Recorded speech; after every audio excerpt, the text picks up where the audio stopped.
келүүсүндө Кыргызстанга утуштуу болгон кандай маселе чечилди? Урунтуу жерлер негизги. Урматтуу коллегалар, урматтуу журналисттер, бул эки тараптуу сүйлөшүү болгондо, айрыкча мамлекеттер тараптуу сүйлөшүүлөр болгондо, чегара маселеси чечкенде эч кандай бир тарап утту, бир тарап утулду деген маселе каралбайт. Эки тарап тең бири-бири менен макулдашып туруп, эки тараптык бири-бири менен сүйлөшүп туруп гана чечим кабыл алынат. Анан бул жерде кайсыл бир тарап утту, кайсыл бир тарап утулду деген бул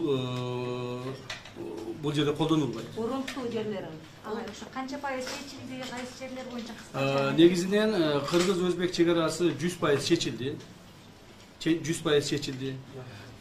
Бул чечилбеген маселе өтө оор маселелер биз карадык, чечилди. Бүгүнкү күндө мен айтып кетейин, дагы бир жолу мына Орто Токой водохранилищесинин эсебинен водохранилище биз тараптар калды, бирок ошол жерде водохранилищенин үстүндө суу турат, билесиздер. Ал сууну 95% өзбектер колдонот, өзбек тарап колдонот. Ошол жерде ал территория Орто Токой водохранилищесинин территориясы 800 гектар тегерегинде. Мен эми мындай аккурат этип айтып атам, 700 канча гектарда, 800 гектар тегерегинде, анын 200 гектарга жакынын ушуга чейин бизге компенсация кылып берген. Азыркы күндө 600 гектарга жетпеген 500 канча гектар калган. Ошонун эсебинен дагы бир жолу айтып кетемин. Биз тарапка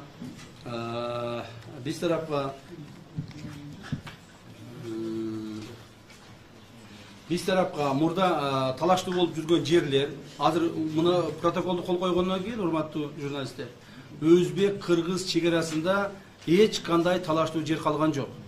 Баары бүттү. Так, ошонун эсебинен биз тарапка Көксерек айылы, участок Көксерек айылы 105 гектар жер биз тарапка жазылды, Кыргызстан тарапка. Ошонун эсебинен Баястан участогу, бул Алабука райондорунда, 212 гектар жер бизге жазылды. Акташ участогунда 100 гектар бизге жазылды, бул Кара Суу району. Так, Уңгар тоодон 35 гектар бизге жазылды. Уңгар тоосу толук бойдо бизге жазылды. И Карабелес участогунан 25 гектар жер бизге жазылды. Бул переописать это что? Переописать участок Карабелес раньше уже было отдано Узбекистану, теперь мы обратно взяли. То есть 25 гектар жерди кайрадан алдык Өзбекстандан.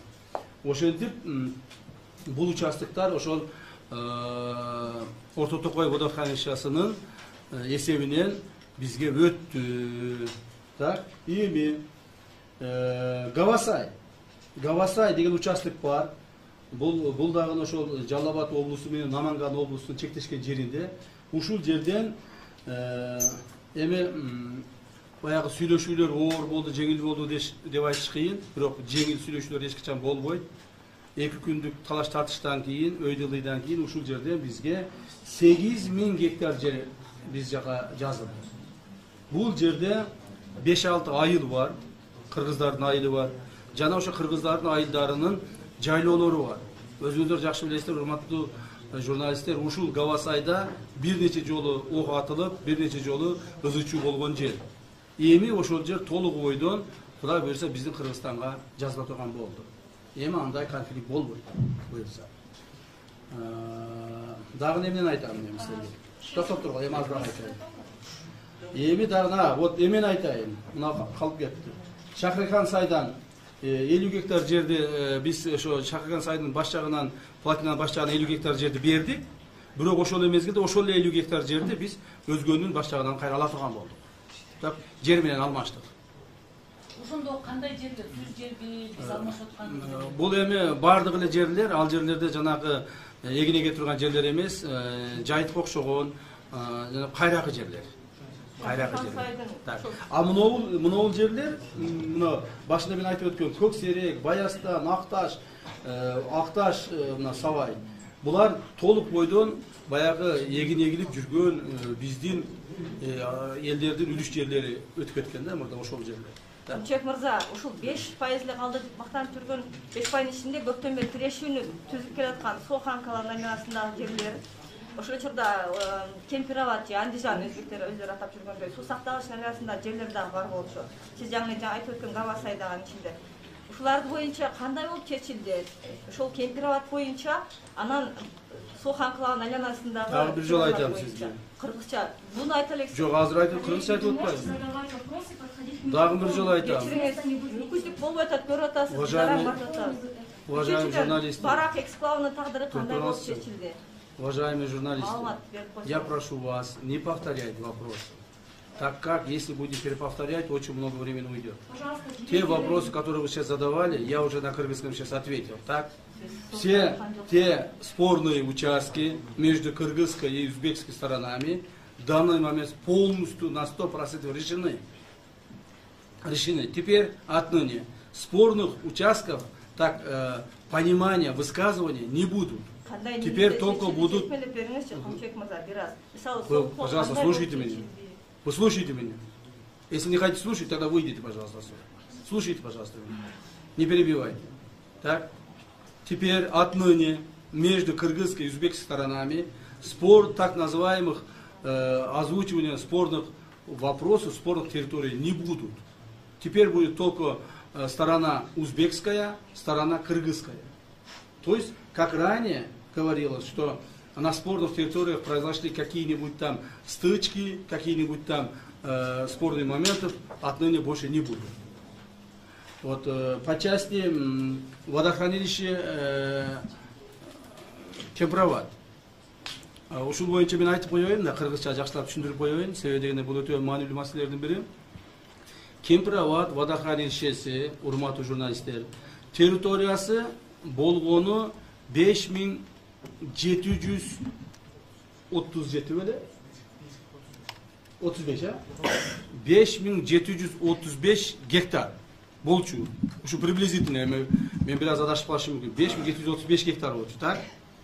Ошону бул деген 908ге караганда, по горизонтали деп коет, 908ге караганда 5737 гектарды ээлейтиле, так? Эми ошону